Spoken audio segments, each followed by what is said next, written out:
Retrouvez Smart Bourse avec eToro, leader mondial des plateformes de trading social.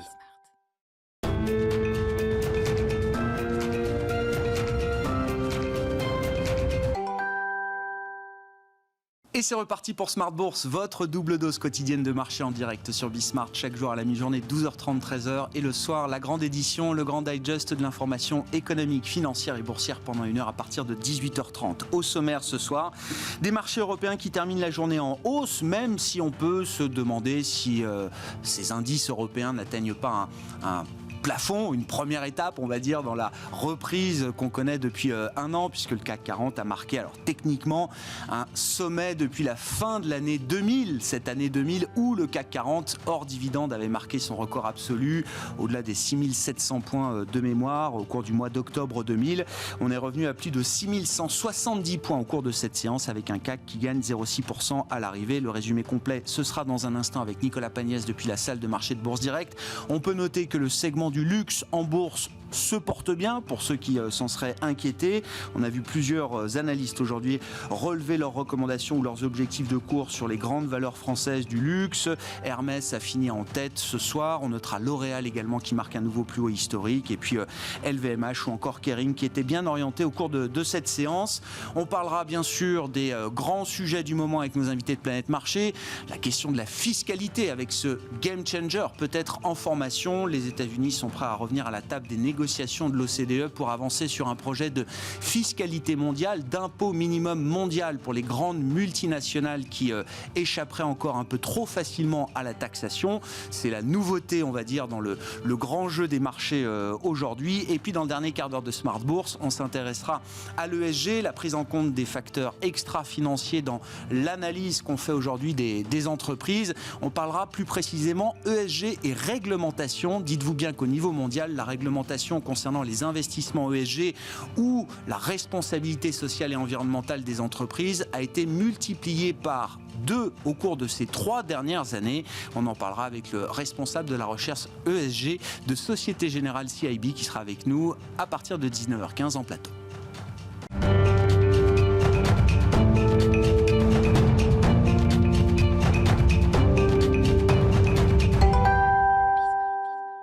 Mais d'abord, tendance mon ami, le résumé complet de cette séance après la clôture des indices européens, c'est avec Nicolas Pagnès chaque soir depuis la salle de marché de Bourse Direct.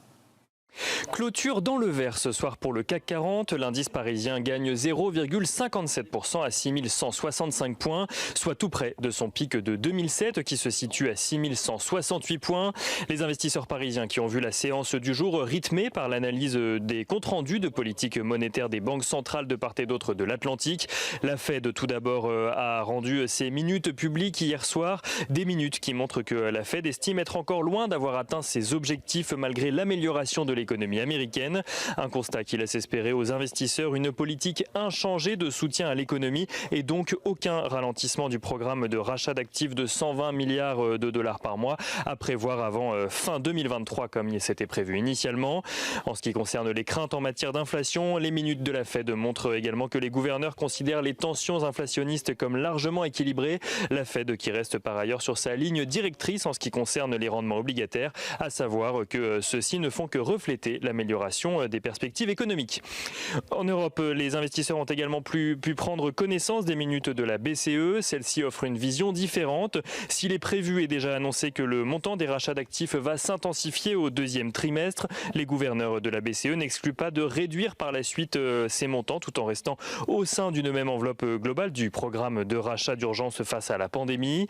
Christine Lagarde s'est par ailleurs exprimée ce matin. Elle a déclaré ne pas percevoir de risque pour la croissance à moyen et long terme au-delà des mesures de restriction à court terme. Christine Lagarde qui anticipe d'ailleurs une accélération de la croissance en zone euro dès la levée des mesures de restriction.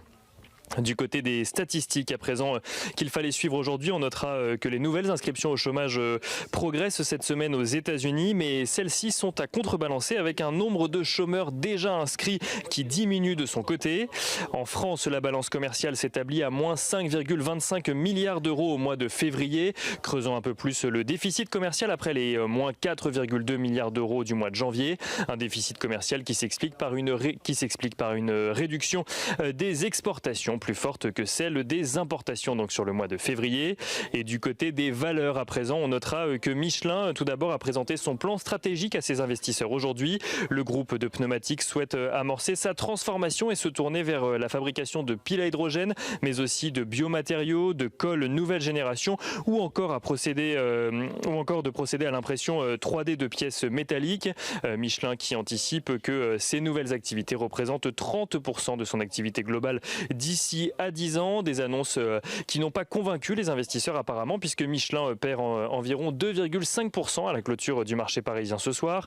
On notera également côté valeur toujours que Europcar Mobility Group, qui publiait ses résultats hier soir, a annoncé une perte nette de 645 millions d'euros en 2020, avec un chiffre d'affaires qui recule de son côté de 42%. Europcar Mobility Group qui n'a pas fourni de prévision pour 2021. On notera également que Nexity annonce vouloir céder 45% du capital du promoteur de résidence-service AEJ de Domitis à la mutuelle AG2R La Mondiale, ce pour un montant de 375 millions d'euros. Un accord qui prévoirait également que AG2R La Mondiale prenne une part aux alentours de 5% au capital de Nexity. On note également à la clôture ce soir que les valeurs du luxe sont bien orientées dans le sillage du passage de neutre à achat de la part de Invest Securities sur la valeur LVMH, mais aussi du passage de neutre à surperformance de la part de Odo BHF sur la valeur Hermès. LVMH qui gagne 1,5% ce soir, Hermès qui gagne un peu plus de 3% et Kering dans leur sillage qui gagne légèrement plus de 2%. On note également que du côté des plus fortes baisses, Renault perd 3,5% tandis que Stellantis perd 2,1%. Et du côté des plus fortes baisses du CAC 40, on note évidemment Michelin dont on a parlé tout à l'heure. On rappelle que Michelin perd aux alentours de 2,5%. Du côté de ce qu'il faudra suivre demain, du coup, pour les investisseurs parisiens. Les investisseurs suivront tout d'abord deux indicateurs venus de Chine, l'indice des prix à la consommation, mais aussi celui à la production au mois de mars. En Europe seront publiées la production industrielle du mois de février en Allemagne, mais aussi en France. Les prix à la production au mois de mars seront publiés de leur côté aux États-Unis, tandis que côté entreprise, les investisseurs découvriront les résultats annuels de l'entreprise Tessie. Nicolas Pagnès en fil rouge avec nous tout au long de la journée sur Bismart depuis la salle de marché de Bourse Direct.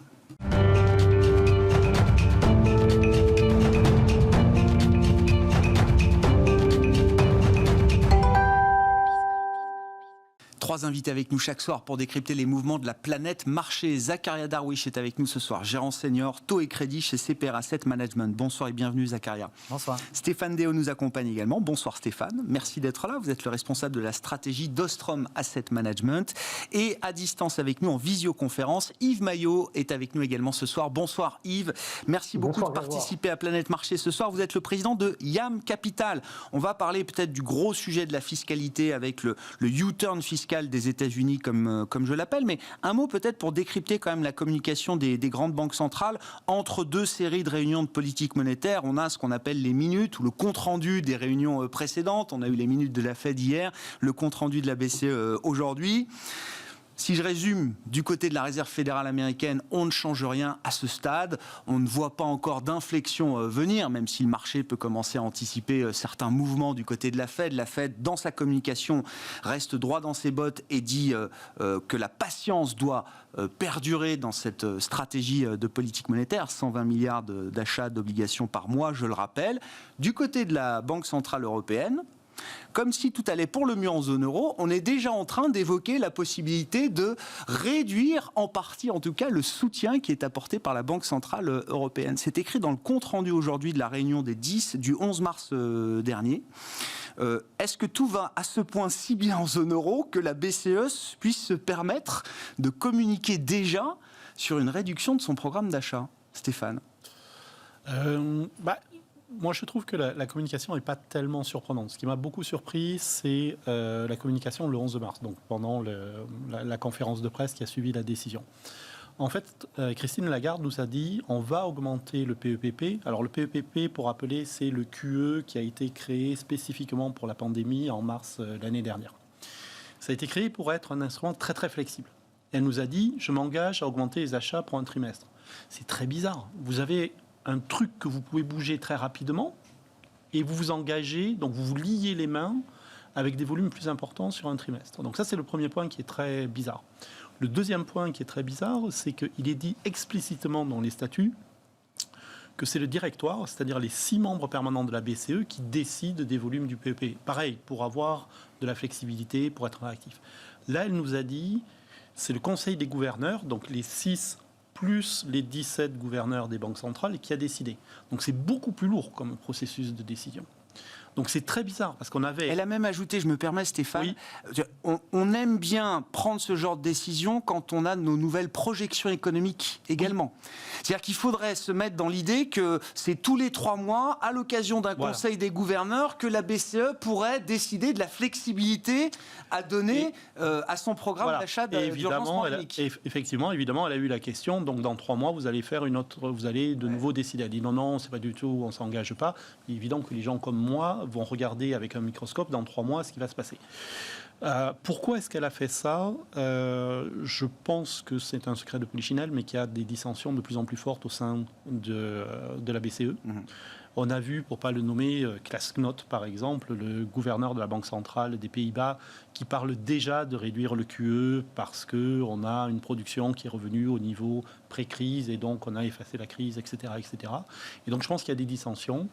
Je pense que clairement, Christine Lagarde a voulu acheter la paix sociale ou la paix des ménages, vous l'exprimez comme vous voulez, en formant un consensus.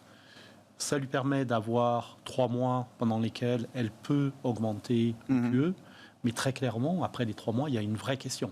Et d'autant plus que, à la vitesse à laquelle ils vont consommer plus que l'enveloppe, et donc de toute façon, il va y avoir une question, est-ce qu'on augmente l'enveloppe ou est-ce qu'on ralentit ? Donc, et les dissensions sont telles que visiblement, dans le compte-rendu, il était nécessaire de rappeler, pour certains faucons, que la flexibilité marche dans les deux sens. Alors, je me suis amusé, j'ai regardé son discours, parce que il est disponible sur Internet, j'ai fait une recherche sur unanimité, 0. Après, j'ai fait une recherche sur consensus, 6. Donc, vous voyez, il n'y a pas unanimité, il y a consensus. C'est assez clair en termes de messages, je pense. Bon, Zakaria, on ne va pas y passer toute la discussion, mais quand même, est-ce que c'est une bonne nouvelle que finalement Christine Lagarde arrive à maintenir un consensus, à trouver le dénominateur commun entre tous les pays qui forment la zone euro, ou est-ce qu'il y a un vrai risque que la BCE se retrouve limitée à un moment où nos économies auraient encore besoin d'elle ? Alors, il est important d'avoir consensus. C'était au début... L'année dernière, il était un peu plus facile d'instaurer ce consensus parce qu'on était dans une situation de crise globale, sanitaire, économique, mais aussi sanitaire. Cette année, on a l'impression qu'il y a un regain d'optimisme. On a les vaccins, donc il y a une perspective, même si elle est à moyen terme et que le calendrier est incertain, de plus en plus incertain même. Mais ce consensus-là, il va falloir maintenant y travailler. On se rappelle des dernières périodes de Mario Draghi, c'était difficile d'instaurer ce consensus-là. Donc là, on revient, entre guillemets, à un fonctionnement normal de la BCE avec plusieurs membres. Et c'est ça aussi qui fait une distinction majeure avec les États-Unis. On a un seul pays. Là, il faut un consensus de plusieurs gouverneurs de banques centrales qui n'ont pas la même lecture de l'économie, qui ont des visions différentes. Et donc, ce consensus-là va être nécessaire à instaurer. Moi, le point qui me surprend, c'est que pour instaurer ce programme de rachat d'actifs, la BCE, déjà, les dernières mesures de Mario Draghi, la BCE a dû tordre le cou à son mandat pour pouvoir faire entrer dans les cases le fait de faire de la relance économique, alors que son mandat principal, ne l'oublions pas, c'est l'inflation. Et là, aujourd'hui, quand on regarde les anticipations d'inflation, ses propres prévisions d'inflation, c'est 1,6 à horizon 2023. Donc on n'y est pas. Donc il n'y a aucune raison pour qu'on sorte d'une politique monétaire accommodante. Si ce n'est pas pour la croissance, c'est pour l'inflation. Et c'est tant mieux parce que c'est le mandat principal de la BCE. Et effectivement, cette distorsion, cette cacophonie autour de la communication de la BCE, c'est quelque chose qui malheureusement touche un peu à la crédibilité et brouille le message pour les investisseurs et pour la croissance économique à venir. Ça veut dire que la Banque Centrale Européenne se met dans une position où elle prête le flanc au marché d'une certaine manière, ou en tout cas, elle prend le risque que les marchés viennent tester beaucoup plus significativement qu'aujourd'hui sa crédibilité ? les communications de certains gouverneurs de banques locales, donc là on a parlé du néerlandais, oui, du néerlandais, on peut aussi parler. parler. C'est pas une surprise quand Klasnot s'exprime, mais fait partie des faucons. Hein. Il y a aussi l'Autrichien qui a Holzmann qui a parlé d'arrêt du programme PEP au courant de l'été. Donc on a vraiment, c'est le grand écart au sein des gouverneurs de la BCE. Moi, ma lecture de l'accélération du programme du PEP, qui a été faite sur les deux... Bon, ça a duré 2 semaines, mais ça a été une mesure d'urgence. C'est justement le marché testé. Il faut se rappeler qu'on était dans un contexte de taux qui montaient très fortement. Et ce n'était pas que les taux euros. Donc les taux aux États-Unis montaient parce qu'il y avait la relance. Oui, on parlait de la relance. les taux américains qui montaient. Et les taux euros, ils montaient, on ne sait pas trop pourquoi, en fait, plus par sympathie, par corrélation historique entre les différents marchés. Il n'y a pas de raison pour que les taux en zone euro montent. Il y a pas de, les anticipations d'inflation ne montent pas. La croissance, on sait ce qu'elle est. Ça va être 4,5 sur l'année. On ne retrouvera pas les niveaux de 2019 avant au moins 2 ans. Donc on n'y est pas. Il n'y a pas de raison pour que les taux d'intérêt montent en zone euro. D'ailleurs, dans son élan très hawkish, le gouverneur de Banque centrale néerlandaise a souligné quand même que la BCE, si les taux montent parce qu'il y a des anticipations d'inflation et de croissance montent, c'est une bonne chose. Oui. Mais si ça monte par des facteurs extérieurs, et on comprend, on sous-entend, c'est les taux américains, là, la BCE devrait réagir quand même. Bon, en tout cas, cette communication un peu embrouillée ou divergente, elle ne provoque pas de remous sur les marchés aujourd'hui, hein, il faut être clair. Pour l'instant, la volatilité, surtout, en fait, il y a la tendance et il y a la volatilité. La tendance reste haussière, mais modeste, de façon modeste, ce qui n'est pas choquant. Et surtout, la volatilité sur le marché des taux s'est bien calmée. Donc, quelque part, c'est mission accomplie jusqu'à présent.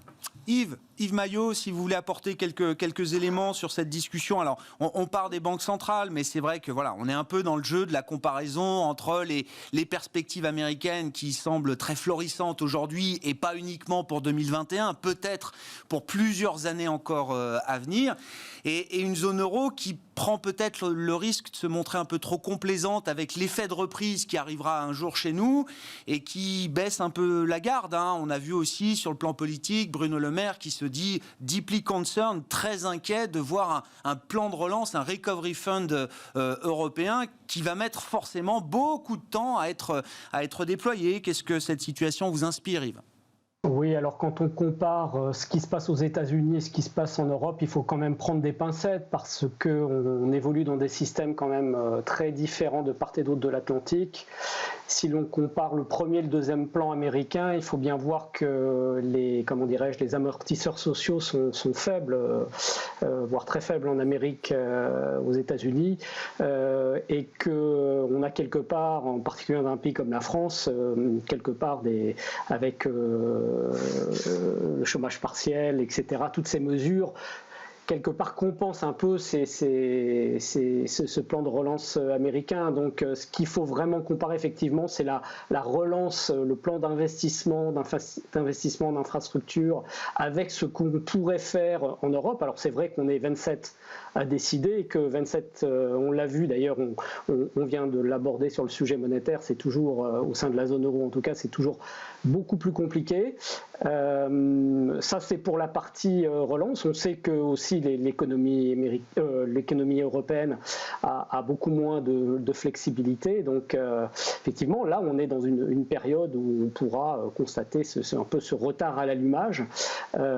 Et puis ça c'est d'un point de vue du plan de relance. Après du point de vue monétaire, je crois que tout a été très bien expliqué sur ce que vous avez abordé au sujet de la communication de Christine Lagarde. Il faut simplement garder dans le coin de la tête qu'il y a un conseil des gouverneurs, que je ne sais pas d'ailleurs si c'est plus une volonté de certains, ceux qu'on appelle les faucons, de toujours montrer qu'ils existent, ou si le danger est peut-être plus rapproché qu'on ne l'imagine aujourd'hui. En tout cas, il faut que le marché garde dans le coin de la tête qu'à un moment donné, ces politiques ne seront pas non plus éternelles. Donc on voit très bien, il y a des moments où il y a une petite force de rappel et que le président ou la présidente de la BCE doit trouver, au moins en termes de communication, un point consensuel. Donc là, c'est un peu, j'imagine, ce qui explique les propos qu'elle a tenus tout récemment. Bon, voilà ce qu'on pouvait dire au sujet des banques centrales. Encore, si juste une question, Stéphane Déhaut, enfin, si je reprends un peu l'image globale, est-ce que la zone euro est en train de rater sa relance ? Je ne parle pas du soutien qu'elle apporte aux économies, État par État. Là-dessus, je crois que le niveau de protection est unanimement salué. Mais l'après-Covid, projetons-nous avec la vaccination au-delà. Est-ce qu'on est en train de rater la relance ? Une BCE peut-être un peu complaisante. Et puis surtout, ce Recovery Fund de 750 milliards d'euros qui paraît bien maigre en termes de vitesse de déploiement, en termes d'ampleur par rapport à l'image que nous renvoient les États-Unis aujourd'hui. Est-ce qu'il faut être dans cette comparaison ou est-ce qu'il faut regarder les choses peut-être un peu plus dans l'absolu aussi? Moi, je vous trouve un peu dur parce que mais rassurez-moi alors. Non, mais je ne demande que ça. Je vais essayer. Je ne demande que ça, Stéphane. C'est comme souvent en Europe, le verre est à moitié plein et à moitié vide. Je vous aurais dit il y a 1 an et demi, on va faire un plan de relance européen de 750 milliards. Vous m'auriez pas réinvité parce que vous... Avec de la dette commune en plus. Avec de la dette commune, un truc qui commence à ressembler à une dette européenne. Enfin bref, vous m'auriez dit, mais monsieur Déhaut, vous ne comprenez pas, c'est impossible, etc., etc. Donc on a fait quand même un énorme pas en avant. 750 milliards, c'est pas une paille, c'est un plan qui est relativement important. Après, c'est vrai, d'abord, il n'a pas été ratifié par tous les pays, donc on prend du retard. Je rappelle que ces fonds sont débloqués sur des projets. Il y a certains pays, je ne veux pas citer l'Allemagne et la France par exemple, qui ont fait beaucoup sur le problème des vaccinations, etc., qui n'ont pas eu le temps de faire leurs projets, qui sont en retard. Plan de résilience, on appelle ça, voilà. Présenté à Bruxelles. Donc il y a plein de retards. Ça, c'est le verre à moitié vide, effectivement. Après, je pense que le plan de relance américain, c'est vrai qu'il est très impressionnant. Il ne faut pas oublier que depuis 10 ans, les investissements en infrastructure aux États-Unis sont à un niveau qui est absolument catastrophique. Donc il y a aussi un rattrapage qu'il ne faut pas éluder. Enfin, moi, j'allais souvent aux États-Unis. Quand vous allez de New York dans le Connecticut pour aller voir des hedge funds, votre communication téléphonique est coupée 5 ou 6 fois parce que ça ne passe pas. Et vous avez des nids de poules partout sur l'autoroute. Donc, il faut aussi remettre les choses à leur place. C'est vrai qu'il y a une relance qui est absolument phénoménale aux États-Unis. Il ne faut pas oublier qu'il y a aussi un retard d'investissement sur les infrastructures publiques qui est absolument colossal. Donc, on n'a pas à trop rougir. Je pense qu'il faut être plus mesuré. Très bien. Une fois de plus, à moitié plein, à moitié vide. Il y a la partie à moitié vide, incontestablement. N'oublions pas l'autre moitié. Je vous écoute et je vous entends, Stéphane. Venons-en à la question fiscale, parce que là aussi, alors c'est peut-être même d'ailleurs la nouveauté dans le paysage mondial. Les États-Unis, alors, qui sont prêts à taxer un peu plus leurs entreprises sur le sol américain pour financer en partie le plan de relance par les infrastructures, repasser de 21 à 28% de taux d'imposition. C'était 35 sous l'ère Trump, hein, c'est ça, si je ne dis pas de bêtises. Et puis, bien sûr, comme on ne veut pas que les entreprises américaines trouvent le moyen d'échapper à l'impôt sur le territoire américain, il faut qu'on puisse les taxer partout dans le monde. Et c'est là où les États-Unis reviennent à la table des négociations de l'OCDE, en l'occurrence, où ce projet d'impôt minimum mondial, je ne sais pas comment on peut le définir, est en discussion depuis déjà un petit moment. Est-ce que c'est le grand U-turn fiscal, un renversement complet de situation et un game changer peut-être pour les prochaines années? Est-ce qu'il faut en parler de cette manière aujourd'hui, Zakaria? Oui, c'est une révolution. Si on regarde l'historique passé, chaque fois qu'il y avait des plans de normalisation, ou en tout cas de trouver un certain front uniforme sur le niveau de taxation mondiale, on trouvait parmi les premiers résistants, c'était les États-Unis qui faisaient capoter le dossier. Là, on voit finalement, en fait, non seulement ils jouent le jeu, mais en plus ils sont moteurs là-dessus. Leur proposition est vraiment, elle est très claire, elle s'inscrit dans leur logique interne, mais aussi dans une logique globale. Et ça va avoir des impacts. Oui, ça va avoir des impacts sur les entreprises. Pour beaucoup d'entre elles, il n'y aura plus de sujet d'optimisation fiscale. Pour rappeler le sujet, c'est qu'il y aura un taux d'impôt minimum au niveau mondial qui est proposé autour de 21%. donc bien plus haut que les taux de l'impôt sur les sociétés dans beaucoup de pays. Trump avait mis 10,4, je crois, c'est ça, un 10% pour taxer les entreprises américaines à l'étranger. Je crois que c'était ça le taux. Hein. Oui, il me semblait que c'était... Ouais, voilà, c'était dans cette ordre. Voilà, l'idée, ce serait de le monter à 21. Et surtout, donc, on taxerait, on trouverait une logique pour taxer selon là où le chiffre d'affaires, là où les ventes se font. Donc, c'est-à-dire ce que j'ai compris. Voilà, on vend des téléphones portables en France, on paiera les impôts dessus en France, même si c'est les bénéfices d'un point de vue comptable sont centralisés en Irlande. Donc ça va avoir des impacts sur beaucoup d'entreprises, certains secteurs plus que d'autres, parce qu'il y a eu de l'optimisation fiscale dans tout ce qui est plus services et techno. Et après, l'autre sujet, c'est que en fait, il va y avoir certains pays qui sont impactés. Donc, quand je pense par exemple dans la zone euro, ça va être l'Irlande, ça va être à un moment, le Royaume-Uni, en sortant de l'Union, une des pistes qui creusait, c'était justement de faire de l'offshore fiscal, si on peut appeler ça comme ça.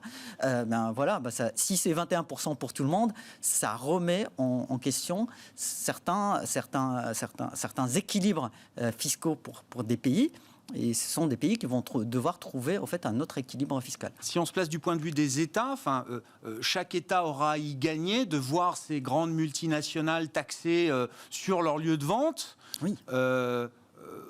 Ou est-ce que les États-Unis ont plus à y gagner que d'autres, d'une certaine manière Alors, je pense que c'est un jeu où c'est gagnant-gagnant. Parce que justement, les États-Unis, comme vous le soulignez, c'est vraiment le fait d'augmenter les niveaux de taxation pour éviter justement... Ah bah bien sûr, c'est très cohérent avec leur stratégie. Voilà, oui, bien exactement. sûr. J'augmente mes taxes sur place, mais je les augmente à l'étranger de telle façon à être sûr qu'il n'y ait pas de délocalisation liée à des problématiques fiscales. Après, les autres pays, ça va créer...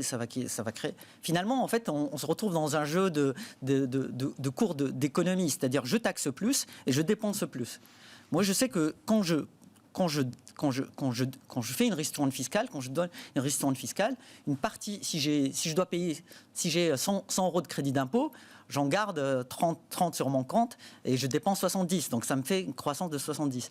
Par contre, si l'État dépense finalement, si l'État me taxe de 100 et il les redépense, au final, c'est 100 qui sont complètement injectés dans l'économie. Par l'État. Donc voilà, donc ça c'est vraiment quelque chose qui va être positif pour l'ensemble des États parce que justement, ça leur donne des munitions pour créer de la relance économique et de redistribuer des richesses. D'ailleurs, quand on lit le projet américain, d'ailleurs très inspiré par l'Air Trump, ça s'appelle Made in America Tax Proposition.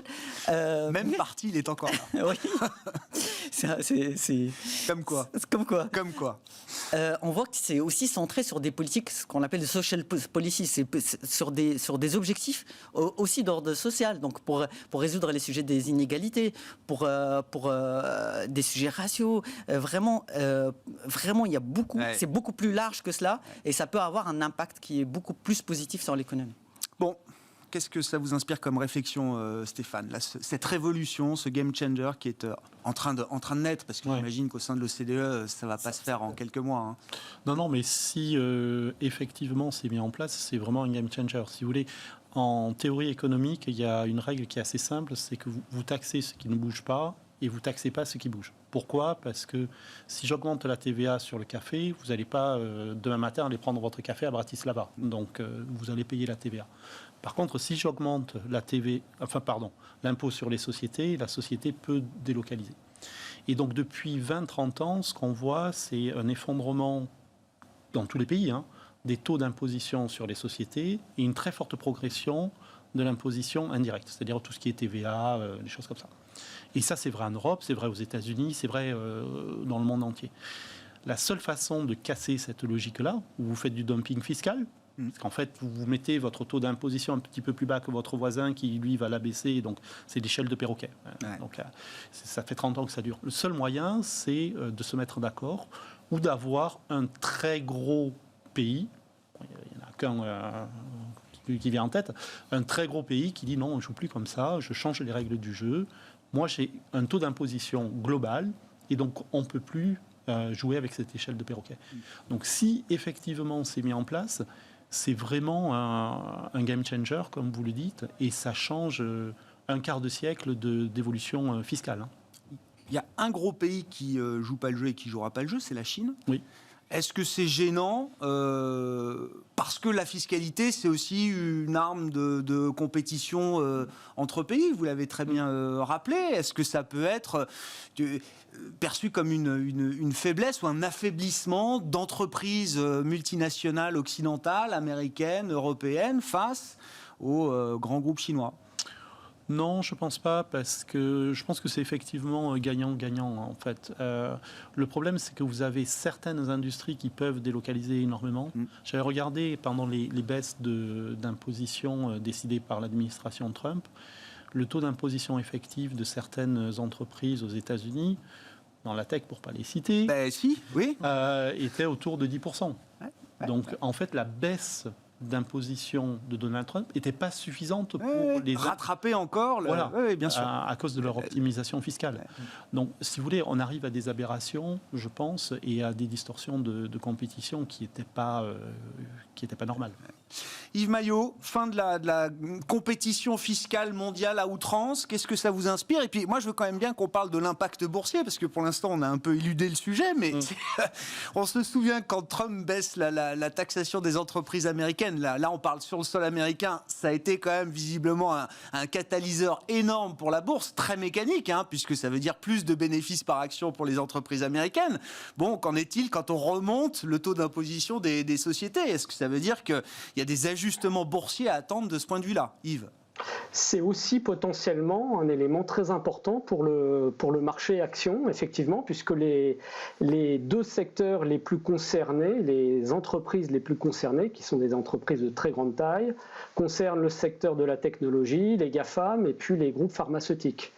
Alors pour poursuivre ce qui était dit par Stéphane, effectivement, je crois que le calcul que j'ai vu passer dans des études qui se rapportent au taux moyen de fiscalisation des bénéfices des entreprises américaines se situait à 7,8%.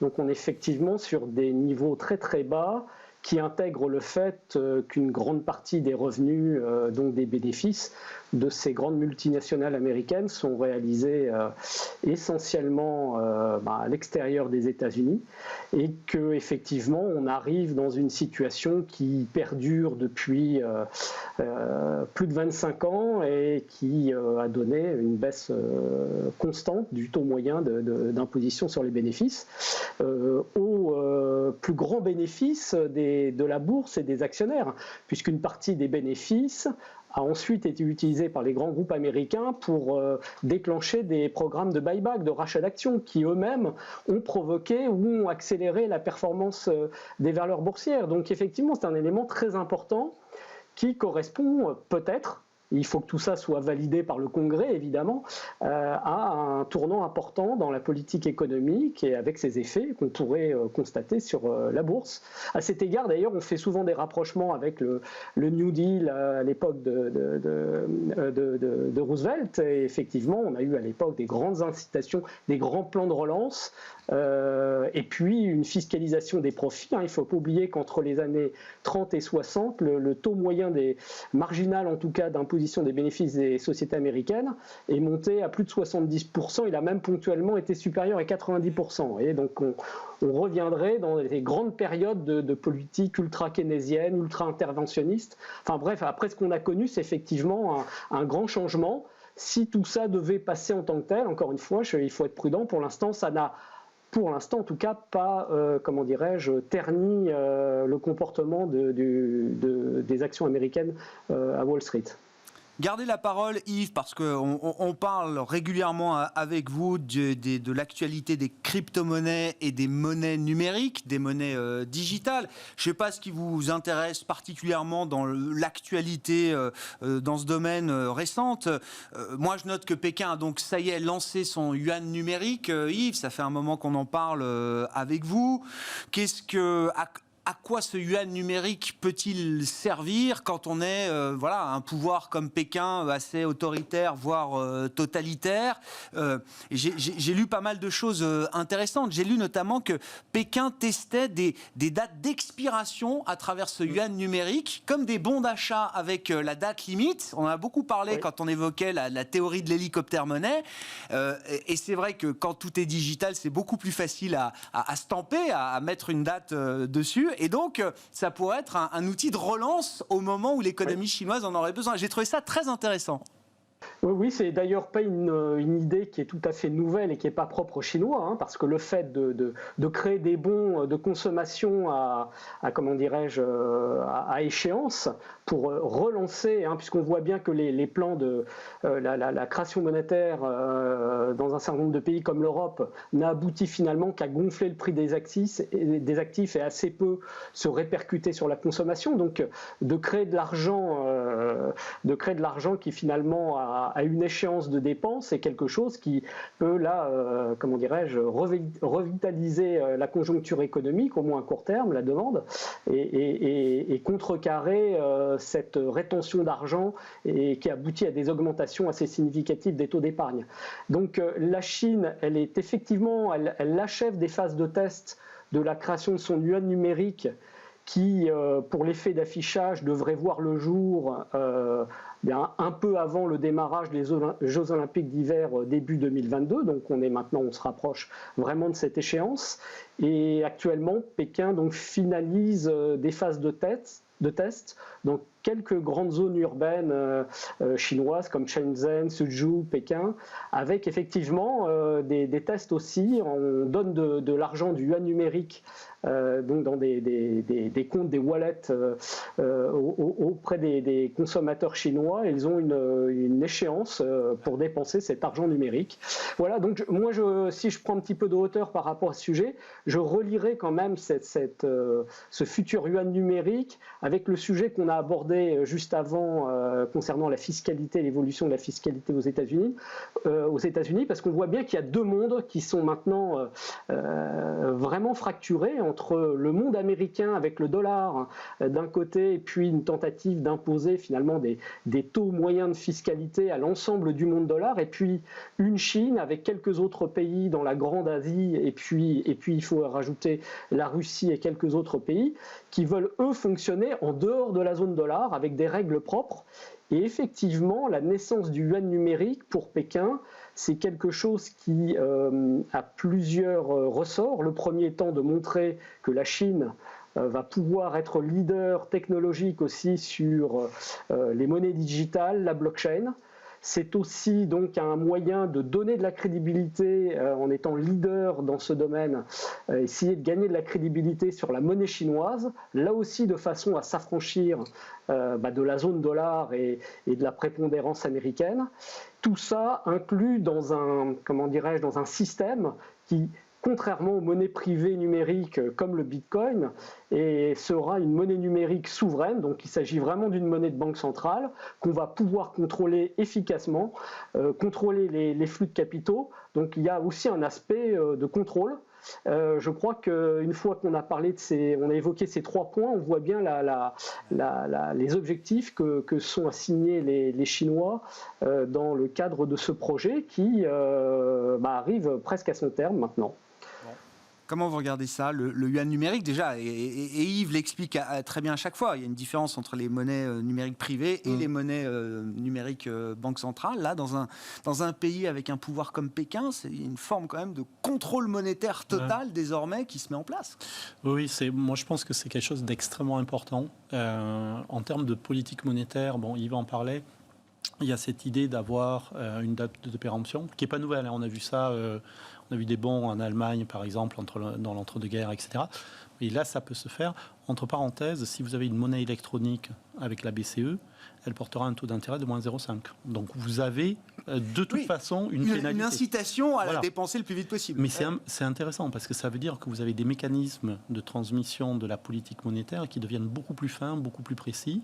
Ça va dans ce sens-là et ça va dans l'autre sens. Vous avez sur le projet chinois, vous avez une couche d'intelligence artificielle pour faire remonter toute l'information Et donc la PBOC, la Banque centrale chinoise, aura un niveau de granularité, d'information et de précision sur tous les paiements en temps réel, quasiment, qui est absolument phénoménal. Donc en termes de calibrage de la politique monétaire, là aussi, c'est, j'allais dire le grand bond en avant, c'est assez adéquat pour la Chine, mais c'est très très important. Et l'autre problème, pareil, Yves en a parlé, c'est un problème géopolitique. C'est pour appeler un chat, c'est s'affranchir du problème SWIFT. Oui. Je rappelle que SWIFT, qui est la chambre de compensation, de paiement entre pratiquement tous les établissements financiers au monde, est de facto contrôlé par les États-Unis. Je rappelle que quand il y a eu des sanctions contre l'Iran, SWIFT a coupé les banques iraniennes contre l'avis des Européens et on n'a rien pu faire. Donc il y a un système alternatif européen qui est en train de se mettre en place. Si vous avez une monnaie électronique chinoise, vous pouvez contourner SWIFT. Donc en termes de géopolitique, il y a aussi quelque chose d'extrêmement important qui est en train de se passer. Et donc pour toutes ces raisons, il est urgent qu'on se réveille. Enfin, l'Europe, les États-Unis, non. Il y a une enquête de la Banque des règlements internationaux sur 88 banques centrales, si mes souvenirs sont bons. Il y a 70% de ces banques centrales qui ont soit un projet, soit une veille technologique, etc. etc. Voilà, en Chine, c'est plus un projet. Oui, mais il y a la Chine, mais après, l'Europe est beaucoup plus avancée que les États-Unis, par exemple. Les États-Unis, ils sont nulle part pour l'instant. Donc, effectivement, c'est comme tout à l'heure, il faut vous comparez toujours au meilleur de la classe. Le verre est à moitié vide. Non, mais j'ai vu même... Mais effectivement, on est en retard par rapport aux Chinois sur ce point-là. Peter Thiel va même encore un peu plus loin. Donc Peter Thiel, grand investisseur de la tech américaine, un des fondateurs de PayPal, je crois, Palantir aussi, alors qui a une voix à part, hein, parce que c'est le seul grand investisseur de la tech qui était trumpiste, alors version très libertarienne, hein, il est très pro-Bitcoin, maximaliste de ce point de vue-là, il le dit lui-même évidemment, il s'est exprimé mardi dans une conférence, et il dit, il faut se demander quand même, c'est sa théorie, si la Chine n'est pas en train d'une certaine manière de manipuler le Bitcoin, donc la monnaie numérique privée vedette aujourd'hui, pour affaiblir le dollar, c'est-à-dire participer à l'émergence du Bitcoin un peu partout sur la planète pour justement réduire peut-être encore un peu plus la place du dollar. Enfin, on voit bien cet affrontement là qui se met en place. Je suppose que ça vous inspire, Zakaria. Moi, ce que je trouve intéressant en fait sur les crypto-monnaies en général, c'est que on est en train, pendant très longtemps, on parlait que du côté technologique, donc l'apport en technologie, et on est en train de faire un changement de paradigme qui est vraiment intéressant, qui est de dire quelle peut être l'utilité en termes de politique monétaire. Donc avec l'idée, par exemple, de la monnaie qui expire ou du pilotage de la politique de banque centrale, c'est quelque chose de nouveau et en fait, c'est la technologie qui nous permet de dire ça, mais on sort du paradigme de c'est nouveau, c'est sympa, il faut tel ou tel résoudre tel on va au-delà du côté hype de la monnaie numérique, quoi. Exactement. Et en fait, on voit comment ça peut impacter le quotidien des gens et aussi, leur habitude de consommation, d'épargne et tout ça. Et c'est ça je pense que c'est ça qui est important. Et c'est ça qui pourrait justement accélérer. Si on arrive à identifier et à vraiment cerner les impacts en termes de politique monétaire, de ce que peut apporter une crypto-monnaie, c'est là où je pense que ça accélérerait encore plus le mouvement. Par exemple, donner de la monnaie avec une date d'expiration, ça semble être une très bonne politique de relance dans une phase de cycle où l'économie va mal et où on veut faire de l'hélicoptère monnaie. C'est peut-être moins une bonne idée parce que ça pourrait augmenter les taux d'intérêt réels parce que finalement, on vous donne une monnaie, donc une capacité de consommer, mais avec une date limite. Vous préférez peut-être garder votre propre monnaie ou aller acheter acheter du dollar ou acheter de l'or ou acheter une voiture à revendre plus tard. Mais donc ça, ce n'est pas intuitif, ce n'est pas immédiat. Et je pense que tous ces apports-là peuvent être très intéressants à long terme. Yves Maillot, peut-être pour conclure sur ce sujet avec vous, est-ce que les monnaies digitales banque centrale vont permettre d'améliorer encore l'efficacité peut-être de nos politiques monétaires ? Est-ce que ça fait partie des grands enjeux pour vous ? Oui, alors c'est un point sur les monnaies numériques de banque centrale, un point additionnel que j'ai omis de signaler, mais qui était abordé entre autres par Stéphane, c'est que tout ça, on va voir à l'usage, mais va donner plus de flexibilité aux banques centrales en termes de gestion de leur politique monétaire. Si on prend un exemple, on peut imaginer des politiques hélicoptère-monnaie qui puissent être d'une très grande flexibilité, puisque le banquier central s'adresse, j'allais dire presque instantanément aux agents économiques, aux consommateurs. Donc dans la distribution d'argent, vous imaginez la portée qui est propre en fait au numérique, aux technologies de registres distribués, de blockchain. Et une des conséquences que je soumets à votre réflexion, qui est potentiellement une conséquence de tout ça, en tout cas la technique le permet, c'est que vous voyez bien que dans ce système-là, vous n'avez plus besoin, en tout cas sur ces fonctions de paiement qui traditionnellement passent par le secteur bancaire, vous n'avez plus besoin de cet agent intermédiaire qu'est la banque. Et c'est d'ailleurs une des raisons qui rassure Pékin dans son projet de monnaie numérique de banque centrale, de yuan numérique, c'est de bypasser quelque part les grands établissements financiers, les Ant Financial, etc., qui débordaient un petit peu le pouvoir monétaire et le pouvoir politique sur les côtés. On se souvient de la disgrâce du grand patron du groupe Ant. Donc ça, c'est une conséquence possible très importante à signaler au niveau du fonctionnement du financement. Et puis par rapport à la question du Bitcoin et de la Chine, et là on revient sur le sujet de l'affrontement géopolitique entre Chine et États-Unis, la Chine est très ambivalente en fait, parce qu'elle n'autorise pas l'utilisation de Bitcoin au niveau du pays. En même temps, il faut savoir que concernant Bitcoin, 70% de la capacité de minage, alors ce n'est pas les autorités chinoises qui la contrôlent, mais les entreprises de minage sont aujourd'hui, ce n'est pas forcément définitif, mais elles sont basées pour la plupart en Chine, qu'on estime à 70% donc de cette capacité de minage basée en Chine. Et en même temps, on interdit aux Chinois, alors c'est une interdiction qui n'est pas très stricte, mais d'utiliser Bitcoin, et puis le yuan numérique sera destiné à être l'argent numérique des Chinois dans quelques mois. Donc pour moi, Bitcoin, je l'analyse vis-à-vis des États-Unis, du point de vue des Chinois, un peu comme une arme de dissuasion vis-à-vis du dollar. C'est exactement ça. Donc on va avoir des moments passionnants, et je pense que tout ça est un sujet central pour les mois et années qui viennent. Oui, des moments passionnants et pas mal de friction aussi, si je comprends. Stéphane, pour conclure rapidement. Alors juste, je ne veux pas jouer les rabat-joie, mais il y a un autre sujet qui est très important. C'est beaucoup d'informations qui va remonter pour les banques centrales, qui permet d'avoir des meilleures politiques, etc. C'est aussi de l'information privée. Ah oui. En Europe, c'est pas très grave. On est très bien protégé sur l'information, ce qui va passer à la BCE, etc. La définition d'activité terroriste en Chine, par exemple, est beaucoup plus lâche. Et je pense qu'il y a un vrai sujet sur ce plan-là. On s'arrêtera sur cette réflexion. Merci à vous trois d'avoir été les invités de Planète Marché. Stéphane Déault, responsable de la stratégie d'Ostrom Asset Management. Zakaria Darwish, gérant senior, gérant taux et crédit chez CPR Asset Management. Et Yves Maillot, qui était avec nous en visioconférence, le président de YAM Capital.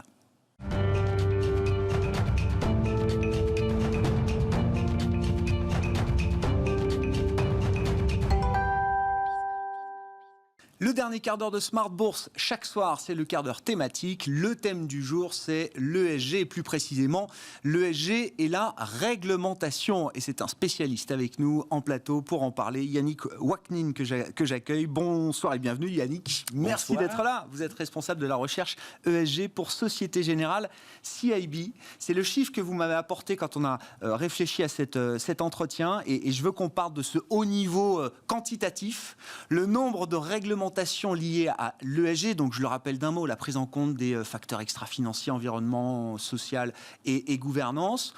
Que ce soit pour les investisseurs ou pour les émetteurs, comme on dit, les entreprises, le nombre de réglementations au niveau mondial a doublé au cours des 3 dernières années. Qu'est-ce qu'on peut tirer déjà comme enseignement de ce constat quantitatif, Yannick ? Alors, première chose à dire, c'est une bonne nouvelle. Alors, une bonne nouvelle, pourquoi ? C'est quelque part une reconnaissance explicite de la valeur ajoutée de l'ESG. Si on se place quelques années en arrière, il y avait beaucoup de doutes et beaucoup de défiance peut-être de la part de certains investisseurs, de la part d'émetteurs, à savoir pourquoi consacrer des ressources et du temps pour donner de l'information sur ces sujets que au final, on n'a peut-être pas besoin. Et donc, il y a eu un certain nombre d'approches. Il y a eu une demande de la part d'investisseurs. Ça a été un des premiers drivers. Il y a eu plus de transparence de la part de certains émetteurs et une volonté de la part d'investisseurs d'intégrer ces critères. Il y a la réglementation, et donc c'est le point du jour. Mais il y a surtout eu la corrélation entre les critères ESG et la performance financière. Et quelque part, ça a joué le rôle de catalyste et c'est ce qui explique la popularité de la thématique au jour d'aujourd'hui et sans doute ce qui explique aussi pourquoi est-ce que les régulateurs s'y intéressent de plus près pour éviter ce qu'on appelle le greenwashing notamment. Bon, c'est pas le sujet du jour, mais cette corrélation performance et prise en compte des facteurs ESG, enfin aujourd'hui ça y est, c'est un consensus, tout le monde est d'accord. Non seulement ça dégrade pas la performance, mais en plus, peut-être que ça amène un peu de performance supplémentaire. Le consensus est positionné là-dessus aujourd'hui. Tout à fait. D'accord. On n'a plus de questions. Il n'y a plus de débat. Pourquoi est-ce qu'on doit faire de l'ESG ? On a des questions aujourd'hui, comment est-ce qu'on doit faire de l'ESG ? Et donc cette réglementation qui évolue et qui se rajoute de mois en mois, je serais tenté de dire, quelque part, va rendre l'ESG du quasi-compliance. C'est-à-dire qu'aujourd'hui, il va y avoir des obligations légales. Alors, c'est déjà le cas dans un certain nombre de pays, et c'est le cas en France. C'est le cas au niveau européen, avec tout un tas de directives, de la taxonomie, SFDR, tout un tas de choses dont on parle ces dernières semaines et ces derniers mois. Et ça va amener à une prise en compte systématique, quels que soient les produits, quel que soit le type d'investissement, justement d'avoir une vision claire des risques et des opportunités liées à ces critères ESG. À propos de vision claire, Yannick, je suis content que l'accumulation de réglementation soit une bonne nouvelle, et vous l'avez très bien expliqué. Néanmoins, effectivement, on a l'impression d'une jungle réglementaire là, qui pousse à vitesse grand V. Est-ce qu'on a gardé le sens de la réglementation ? Est-ce qu'on a quand même toujours, quand on fait votre travail de recherche, et c'est pour ça que vous êtes là, on comprend toujours le rationnel de cette réglementation ? Parce que même les personnes impliquées, en tout cas les investisseurs ou les émetteurs, peuvent à un moment se sentir eux-mêmes perdus à travers cette jungle réglementaire. Alors, ils sont perdus, mais la philosophie reste la même, quelle que soit la réglementation. On demande du reporting de la part des émetteurs, de l'intégration de la part des gestionnaires et plus de transparence pour l'investisseur final. Le rationnel est toujours le même. La difficulté, c'est qu'on a aujourd'hui quelque part un millefeuille réglementaire entre la réglementation locale, la réglementation régionales, les pratiques de place, les initiatives d'investisseurs, et donc personne ne sait... Juste pour incarner les choses, ce que fait la Bourse de Paris, les initiatives au niveau gouvernemental, par exemple, en France, plus la réglementation européenne en provenance de Bruxelles. Voilà, c'est ça les étages dont on parle. Plus la TCFD sur un reporting sur les données environnementales à l'échelon un petit peu mondial, plus les PRI, une initiative des Nations Unies, plus la GRI, SASB aux États-Unis, etc. Donc ça devient un petit peu complexe. Alors nos amis anglo-saxons appellent ça l'alphabet de soupe, parce qu'il y a tellement de terminologies qui ne sont pas toujours compréhensibles qu'on ne s'y retrouve plus. Donc le but de cette étude dont on fait référence aujourd'hui, c'était clairement de mettre un petit peu... un peu de clarté, on va dire ça comme ça, on va rester modeste, sur de quoi on parle, quelle est la portée, quelles sont les échéances et quelles sont les obligations, que ce soit légal, que ce soit de reporting, qui s'adressent aujourd'hui à la fois aux investisseurs et à la fois aux émetteurs. Un des grands sujets traités avant tout par l'Europe, d'ailleurs, vous l'avez dit d'un mot, c'est... la taxonomie, c'est le terme qui est employé aujourd'hui, la nomenclature des types d'investissements, lesquels sont verts, un peu moins verts, pas verts du tout. Ce travail est en cours de finalisation, on va dire ça. Est-ce que l'idée, à travers toutes les réglementations que vous suivez à travers le monde, c'est quand même d'aboutir à un langage commun, presque universel, j'ai envie de dire, ou est-ce que non, on aura forcément des spécificités locales, régionales, très fortes, qui vont perdurer pendant encore un moment ? C'est la première étape. La première étape, c'est savoir de quoi on parle et quelle est la portée des informations qu'on demande à chacun de communiquer ou d'intégrer. Et donc, s'il n'y a pas ce langage commun, on ne va pas pouvoir avancer plus loin d'un point de vue réglementation. La limite étant, comme vous l'avez mentionné, les biais culturels. ça, c'est une spécificité de l'ESG. Autant il y a on va dire un certain consensus sur le reporting financier tel qu'il existe aujourd'hui. Sur les questions ESG, alors tout le monde s'entend sur le pilier environnemental, social et de gouvernance d'entreprise. Si on va un niveau en dessous, c'est compliqué. Je vais juste vous donner un exemple. Vous allez aux États-Unis, en Amérique du Nord, vous posez la question quels sont pour vous les critères sociaux les plus importants. On va vous parler de minorité, de diversité, entre autres. En France, on n'a pas le droit de collecter ces données. Donc, comment est-ce qu'on arrive à mettre en place une nomenclature qui va être acceptée et comprise par tout le monde? C'est pour ça que le biais qu'on prend à notre niveau, c'est de parler de ce qu'on appelle la matérialité financière des critères ESG. Aujourd'hui, il y a plein de choses dont on peut parler.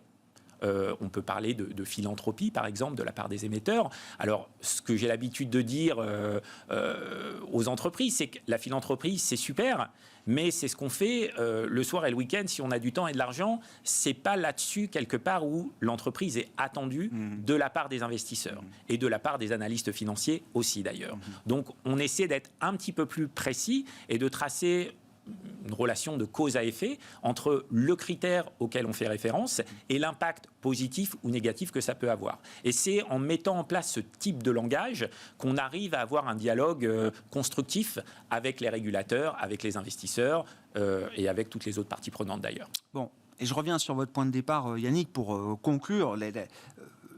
La jungle réglementaire ou l'évolution rapide de la quantité de réglementation, c'est une bonne nouvelle, c'est une validation justement de cette prise en compte des facteurs extra-financiers. De ce point de vue-là, oui, l'Europe est en avance. C'est politiquement, en tout cas, c'est ce qu'on entend, c'est la musique qu'on entend, mais dans la réalité des faits, dans la réalité aussi. En fait, l'Europe a été précurseur pour travailler. Alors en fait, ça remonte de la crise financière de 2008, où on s'est posé de vraies questions philosophiques quasiment sur la place de la finance, et on s'est dit que la finance devait avoir un autre rôle, et un rôle peut-être plus positif dans l'économie et dans les économies. Donc il y a eu un certain nombre de réflexions qui ont abouti au niveau de la Commission européenne avec donc la taxonomie, ça a été l'un des textes, mais a été créé un groupe d'experts pour réfléchir justement à comment mettre en musique les tenants et les aboutissants de la finance. Et donc on a une certaine avance. Et d'ailleurs, la manière dont l'Europe est vue de l'étranger, c'est d'une part comme un précurseur, mais surtout comme un incubateur des réglementations qui risquent de leur arriver à court ou moyen terme. Donc tant mieux si on a cette avance. C'est pas une contrainte ou une entrave dans la compétition mondiale. C'est une réalité. Donc dans tous les cas, on est obligé entre guillemets de faire avec, c'est-à-dire que toutes les réglementations de reporting, de transparence, etc., les sociétés sont peut-être pénalisées, je dirais, à moyen terme, parce qu'il faut allouer des ressources, il faut être transparent, mais cette première étape est passée.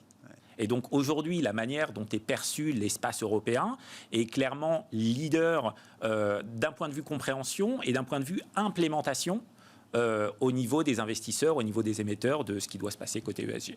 Merci beaucoup Yannick d'avoir été avec nous ce soir. Alors pour esquisser, on va dire, ce sujet, je pense qu'on aura l'occasion d'en reparler avec vous. Il y a plein de thèmes évidemment à aborder sur cette question de l'ESG. Yannick Waknin qui était à mes côtés, je le rappelle, le responsable de la recherche ESG de Société Générale CIB dans Marché à thème ce soir, le quart d'heure thématique de Smart Bourse chaque soir à partir de 19h15. Très bonne soirée sur Bismart évidemment. On se retrouve demain en direct à 12h30.